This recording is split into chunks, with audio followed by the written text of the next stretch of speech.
하나님의 말씀은 사도행전 4장 13절부터 22절까지 말씀입니다. 그들이 베드로와 요한이 담대하게 말함을 보고 그들을 본래 학문 없는 범인으로 알았다가 이상히 여기며 또 전에 예수와 함께 있던 줄도 알고 또 병 나은 사람이 그들과 함께 서 있는 것을 보고 비난할 말이 없는지라 명하여 공회에서 나가라 하고 서로 의논하여 이르되 이 사람들을 어떻게 할까? 그들로 말미암아 유명한 표적 나타난 것이 예루살렘에 사는 모든 사람에게 알려졌으니 우리도 부인할 수 없는지라. 이것이 민간에 더 퍼지지 못하게 그들을 위협하여 이후에는 이 이름으로 아무에게도 말하지 말게 하자 하고 그들을 불러 경고하여 도무지 예수의 이름으로 말하지도 말고 가르치지도 말라 하니 베드로와 요한이 대답하여 이르되 하나님 앞에서 너희의 말을 듣는 것이 하나님의 말씀을 듣는 것보다 옳은가 판단하라. 우리는 보고 들은 것을 말하지 아니할 수 없다 하니 관리들이 백성들 때문에 그들을 어떻게 처벌할지 방법을 찾지 못하고 다시 위협하여 놓아 주었으니 이는 모든 사람이 그 된 일을 보고 하나님께 영광을 돌림이라. 이 표적으로 병 나은 사람은 40여 세나 되었더라. 아멘. 성전 미문 앞에서 평생 구걸하던 선천성 안전뱅이가 일어나 걷게 된 것과 관련해서 베드로와 요한이 솔로몬 행각에서 설교하고 있을 때였습니다. 느닷없이 유대교 지도자 집단이 현장에 나타나서 두 사도를 구금해 버렸습니다. 이튿날이 되자 그들은 유대교 최고 의사결정기구인 산헤드린 의회를 소집하고 두 사도를 소환했습니다. 그들은 두 사도를 법정 한가운데 세워놓고 대체 무슨 권세와 누구의 이름으로 안전뱅이를 걷게 하고 또 예수 부활을 가르쳤는지 엄히 추궁했습니다.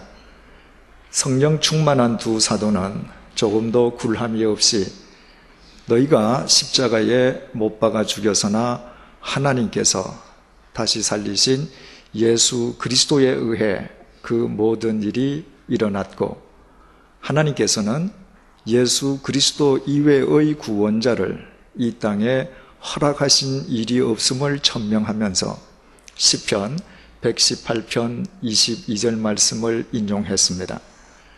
두 사도의 답변이 끝났을 때 유대교 최고 지도자들의 반응을 본문 13절 상반절이 밝혀주고 있습니다.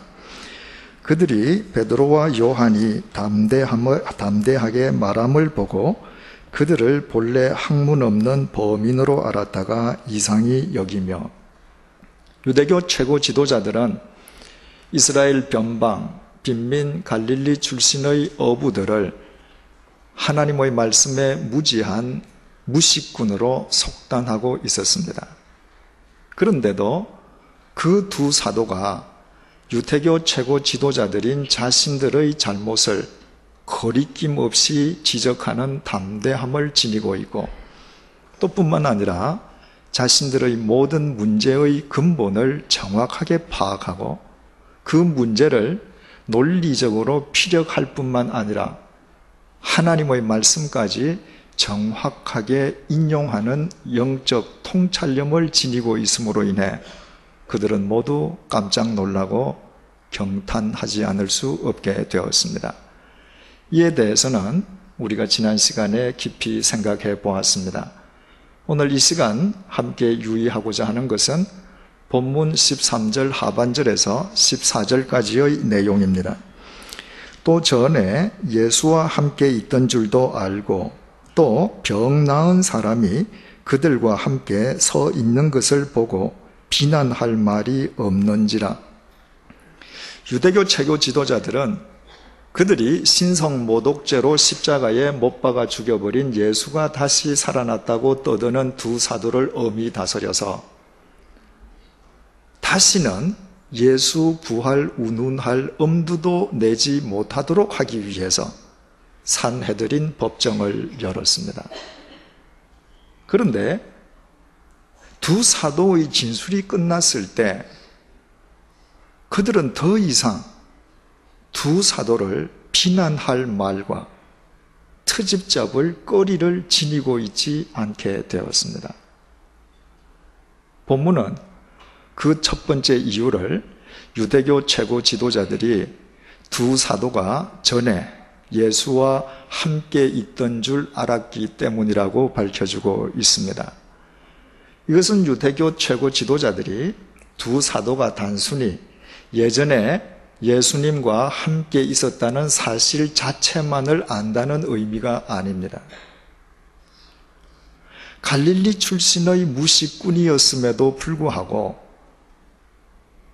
논리 정연한 표현력과 하나님의 말씀을 정확하게 인용할 수 있을 만큼의 영적인 통찰력을 그들이 지니고 있는 것으로 보아 그들과 함께 했던 예수라는 분의 존재가 어떤 분이었는지 다소나마 알게 되었다는 의미입니다. 바꾸어 말씀드리면 자신들 앞에서 아무 두려움도 없이 담대하게 진술하는 두 사도의 언행으로 보아 그들이 주장하는 예수 부활을 생판 거짓말로 매도할 수만은 없었다는 의미입니다. 그러나 유대교 최고 지도자들이 두 사도들이 전에 예수와 함께 있었다는 것을 알았다는 것만으로는 그들이 두 사도들을 엄히 다스리려는 자신들의 뜻을 철회할 충분 필요 조건이 되지는 못했습니다. 만약에 그 이유뿐만이었다면 유대교 최고 지도자들은 예수님을 십자가에 못 박아 죽였듯이 수단과 방법을 가리지 않고 두 사도를 제거하거나 아니면 두 사도에게 엄청난 위해를 가했을 것입니다. 그들이 그렇게 할 수 없었던 또 하나의 결정적인 이유가 있었습니다. 본문은 그것이 병 나은 사람이 두 사도와 함께 있는 것이었다고 밝혀주고 있습니다. 병 나은 사람이란 두말할 것도 없이 성전 미문 앞에서 구걸하던 안전뱅이 거린입니다. 바로 그 사람이 산헤드린 법정에 나타난 것입니다. 그는 산헤드린에 소환당한 피고가 아니었습니다. 그런데도 바로 그 거린이 방청객의 자격으로 그 법정 안에 들어와서 예수 부활을 증언하는 두 사도 곁에 함께 서 있는 것이었습니다. 이것은 참으로 중요한 의미를 지니는 사건이었습니다. 우리 치유함을 받은 안전뱅이 거린의 입장에서 생각을 해보십시다. 날 때부터 안전뱅이로 살던 그 거린이 어느 날 갑자기 예수 그리스도 사도 베드로를 통해서 자신을 먼저 찾아오신 예수 그리스도에 의해 치유함을 받게 됩니다. 자신은 상상하지도 못한 주님의 은총이었습니다. 이 거린이 얼마나 기쁜지 큰 소리를 지르고 하나님을 찬미하면서 성전 안으로 뛰어들어갔습니다.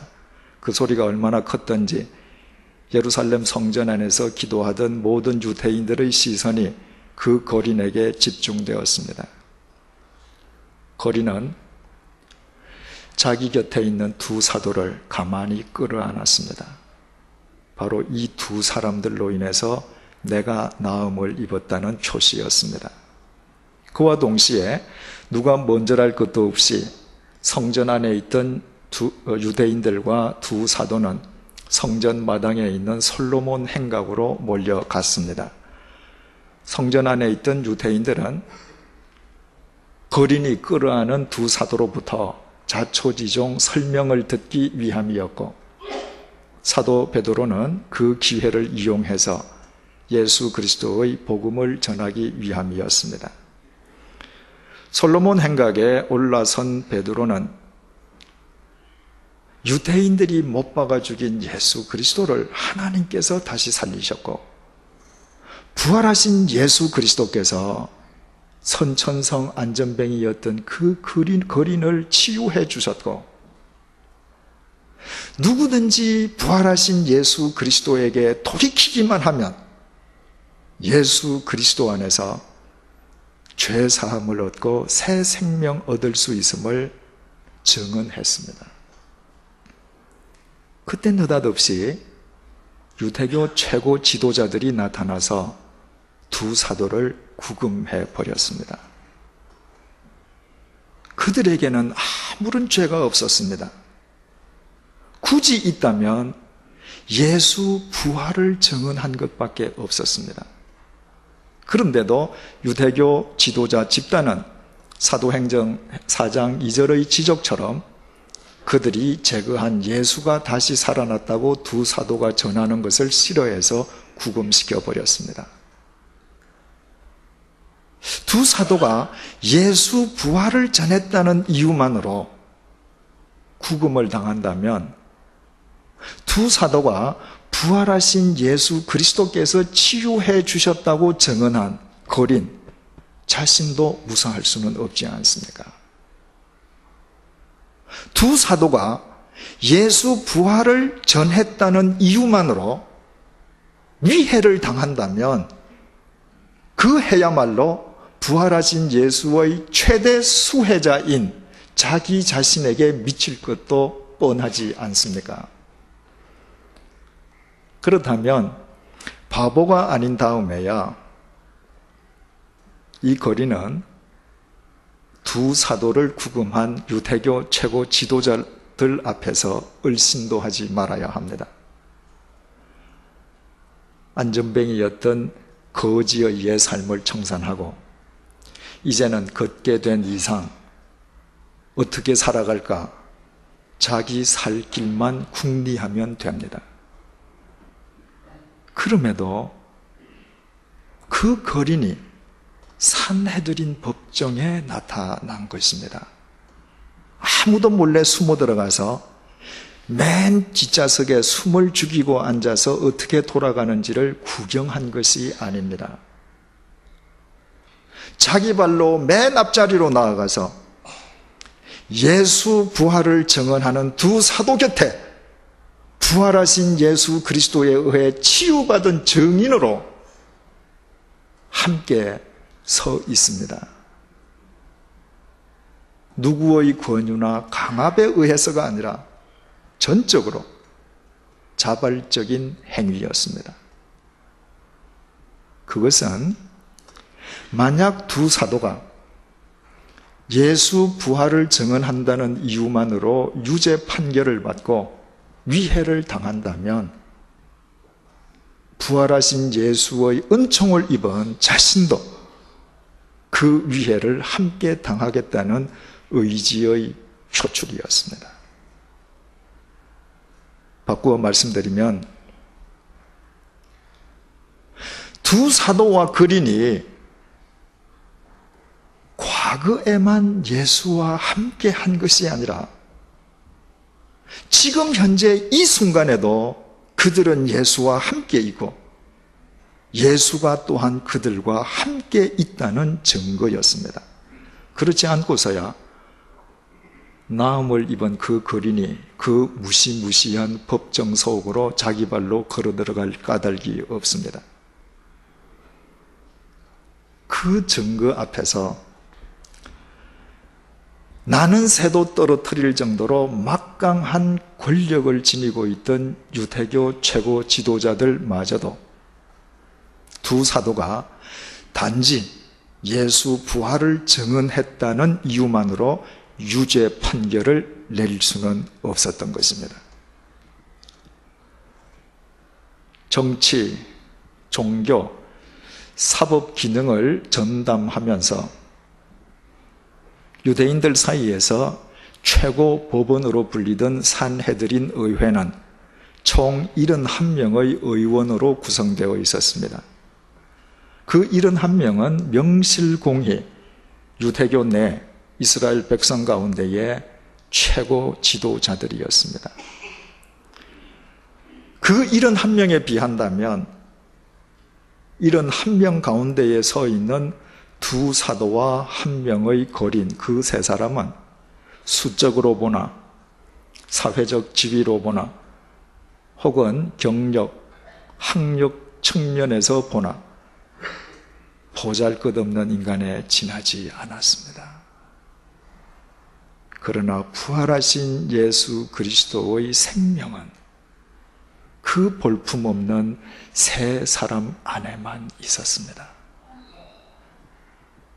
71명의 최고 지도자들은 세상의 모든 것을 소유한 것처럼 보였지만 그러나 정작 중요한 참 생명을 결여한 껍데기에 지나지 않았습니다. 그렇기에 생명을 지니지 못한 유대교 최고 지도자들의 수가 두 사도와 한 거지 세 사람의 30배 이상에 달했지만 그 수는 허수요. 그들의 위세는 허세요. 그들의 소유는 영원을 상실한 허상에 지나지 않았습니다. 끝으로 세상은 그들에 의해 좌지우지되는 것처럼 보였지만 하나님의 역사는 예수 그리스도의 생명을 지닌 두 사도와 거지 그 세 사람을 통해서 이루어지고 있었습니다. 그 보잘것없는 세 사람을 통해 드러나는 예수 그리스도의 생명 앞에서 71명에 달하는 유대교 최고 지도자들은 비난할 말을 잃어버리고 만 것입니다. 백주년 기념교회 창립 1주년 기념주일을 맞은 오늘 주님께서 우리에게 주시는 메시지가 바로 이것입니다. 지난 5월 통계청이 발표한 2005년 인구 주택 총조사 결과에 의하면 한국의 기독교인, 다시 말해서 개신교인의 총 숫자가 861만 명인 것으로 밝혀졌습니다. 10년 전인 1995년의 통계와 비교할 때 1.6% 감소된 수치입니다. 같은 10년 동안에 천주교 신자가 74.4%, 원불교 신자가 49.6%, 불교 신자가 3.9% 증가하는 등 한국의 종교인 총수가 10.5% 증가한 데 비하면 유독 개신교인만 1.6% 감소했다는 것은 참으로 수치스러운 결과가 아닐 수 없습니다. 2003년 한신대학 신학연구소의 발표에 따르면 과거에 종교를 가지고 있었지만 현재 그 종교를 버린 모든 사람의 50% 이상이 개신교인이었던 사람이고 그 수는 천주교와 불교를 버린 사람 총수의 3배에 달하는 것으로 밝혀지고 있습니다. 이것이 한국 개신교회의 참담한 현실이요, 실상이요, 실체입니다. 그런데도 그동안 한국 교회는 1300만 그리스도인 운운하면서 자화자찬하고 있었으니 그간 한국 교회가 얼마나 허수와 허세와 허상에 빠져 있었는지를 여실히 알게 됩니다. 그리고 왜 한국 교회가 세상으로부터 비난의 대상이 되었는지 그 연유도 짐작할 수 있게 됩니다. 어떤 분야에서건 허세를 부리는 단체 혹은 개인의 공통점은 그 속에 생명이 없다는 것을 감안한다면 이것은 참으로 서글픈 현상이 아닐 수 없습니다. 이런 상황 속에서 하나님께서는 1년 전에 이곳 양화진 동산 위에 한국 개신교 성지인 양화진 외국인 선교사 묘원과 용인 순교자 기념관을 관리하고 선교 100년의 믿음과 정신을 계승하고 선교 200년을 향한 초석을 깔게 하시기 위해서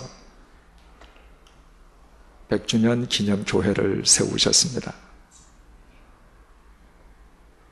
정확하게 1년 전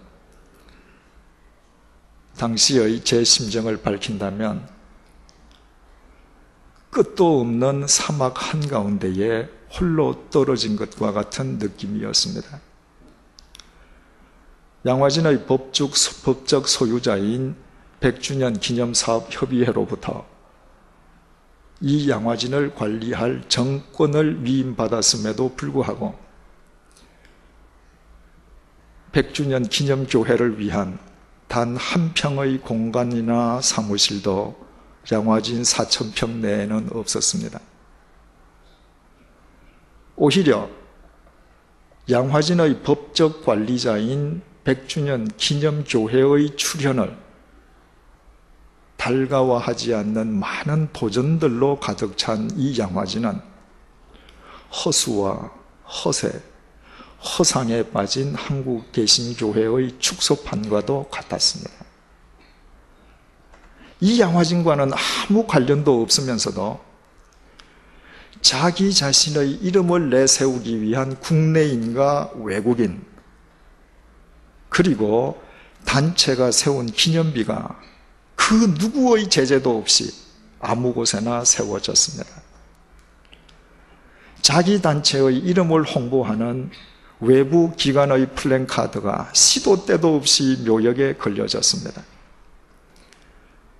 묘역 참배에 대한 최소한의 에티켓에 관한 오리엔테이션도 없이 상업적인 선교회가 돈을 받고 무분별하게 단체 참배객들을 이곳으로 불러들여 묘역을 심각하게 훼손했습니다.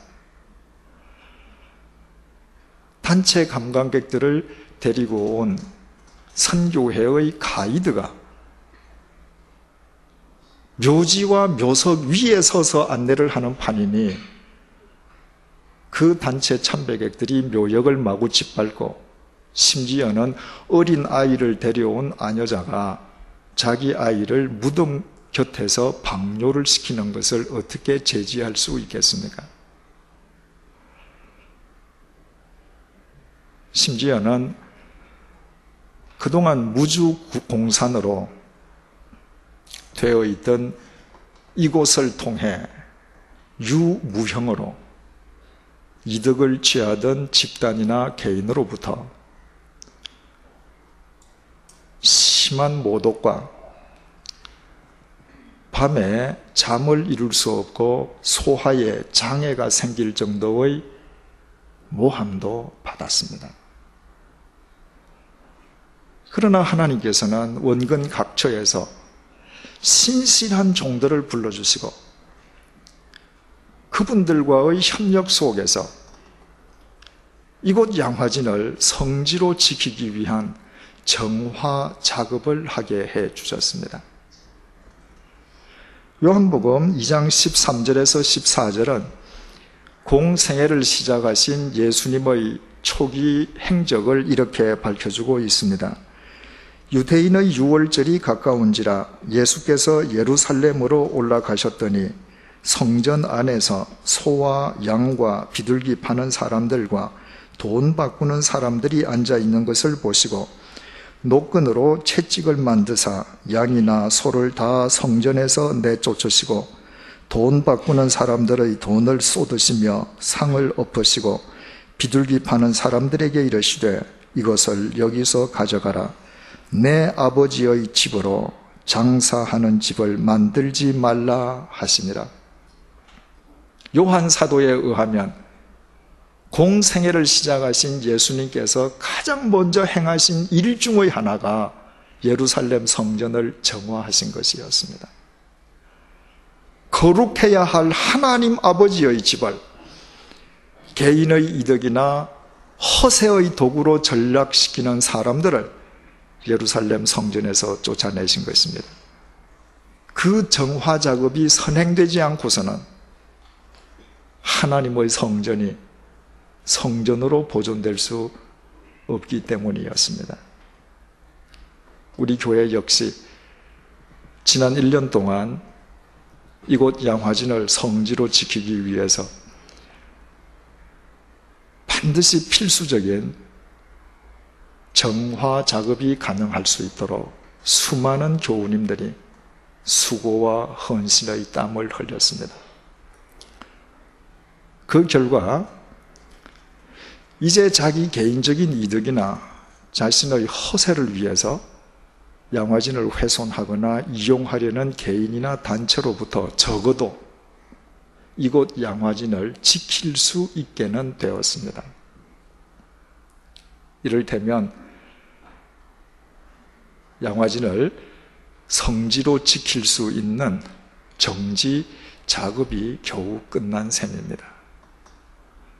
하지만 본격적인 시작은 지금부터입니다. 100주년 기념교회를 이루고 있는 우리 모두가 우리 자신들이 예수와 함께하고 예수님께서 우리와 함께 하심을 이곳에서 세상을 향해 보여주어야 합니다. 다시 말씀드리면 부활하신 예수 그리스도의 생명이 우리를 통해 온 사방으로 흘러가게 해야 합니다. 그것만이 하나님께서 오직 예수 부활, 예수 구원, 예수 생명을 외치다가 이 땅에 묻힌 선교사 묘원 안에 100주년 기념교회를 세우신 까닭이요, 그 길만이 허세와 허수, 허상에 빠진 한국 교회를 소생시키는 길이요, 그것만이 교회에 대한 세상의 비판을 종식시키는 유일한 대책입니다. 우리가 개인적인 목적을 위해서 양화진을 이용하거나 훼손하려는 사람들로부터 양화진을 지켜내고 철책을 두르고 안내판을 설치해서 이곳을 성지로 보존하는 것은 돈만 주면 용역업체도 할 수 있습니다. 그러나 진정한 기독교 성지는 외형적인 것만으로 결코 이루어지지 않습니다. 오직 예수 그리스도의 생명, 부활하신 예수 그리스도의 생명이 현재 진행형으로 흐르는 곳만 진정한 성지가 될 수 있고, 그것은 결코 아무나 할 수 있는 일이 아닙니다. 그래서 주님께서 부족한 우리를 믿으시고 우리를 이곳으로 불러내신 것입니다. 이 땅의 모든 교회는 교회의 틀을 필요에 따라 옮길 수 있습니다. 강북에 있는 교회가 강남으로 이사갈 수 있고, 강남에 있던 교회가 분당으로 이전할 수도 있습니다. 그러나 100주년 기념교회는 이곳을 떠날 수가 없습니다. 우리에게 주어진 사명이 이 특정한 장소를 지키는 것이기 때문입니다. 따라서 우리는 주님 오시는 그날까지 이 특정한 장소에서 예수 그리스도 생명의 통로로 살아야 할 의무를 지닌 사람들인 것입니다. 그렇다면 어떻게 우리의 삶을 통해 예수 그리스도의 생명을 드러낼 수 있겠습니까? 예수님께서는 당신과 동행하는 자를 통해서만 당신의 생명을 드러냈습니다. 다시 말씀드리면 예수님께서는 예수 그리스도 안에서 예수 그리스도를 위해 헌신하는 자를 당신 생명의 통로로 삼으십니다. 유대인의 기도 시간에 맞추어서 예루살렘 성전을 찾았던 베드로가 성전 미문 앞에서 국을 하는 안전뱅이 거린을 보고 그 앞에 멈추어 서서 오른손을 내밀고 예수 그리스도의 이름으로 그를 일으켰던 것은 그 안전뱅이 거린을 사랑하시는 예수 그리스도를 위한 헌신이었던 것입니다. 바로 그 헌신을 통로로 삼아 예수 그리스도의 생명이 안전뱅이에게 스며들어갔음은 두말할 나위가 없습니다. 나음을 입은 그 거린이 산헤드린 법정에 나타나면 자기 자신에게 위해가 가해질 수 있을 것임을 알면서도 그 법정을 자진해서 찾아가서 예수 부활을 증언하는 두 사도 곁에 그 또한 예수 그리스도의 은혜를 입은 증인으로 서 있었던 것은 그 두 사도를 사랑하시는 예수 그리스도에 대한 헌신이었던 것입니다. 이처럼 예수 그리스도 안에서 두 사도와 이 거린의 헌신과 헌신이 맞부딪힐 때 그들을 통해 분출되는 그 예수 그리스도의 생명 앞에서 유대교 최고 지도자들마저도 비난할 말을 잃어버렸던 것입니다. 그 세 사람은 진정으로 예수님과 함께하는 사람들이었던 것입니다. 평소에 주님을 위해서, 교회를 위해서, 교우님을 위해서 온갖 굳은 일을 마다 않고 헌신하는 제 개인적으로 깊이 존경하는 집사님이 계십니다. 그분이 제게 보낸 메일을 당사자의 허락을 얻어서 읽어드리겠습니다. 며칠 전 있었던 아름다운 이야기를 목사님과 나누려고 합니다. 지난 6월 23일 목요일 교회에서 봉사자 모임 후 뒷정리를 마치고 예배당을 나선 시간은 오후 9시 30분경 막바지 겨울 칼바람이 기승을 부리는 밤이었습니다. 원래 카풀로 함께 동행하기로 했던 집사님의 차가 예기치 않았던 사정으로 인해 다른 행선지로 출발하게 되었습니다.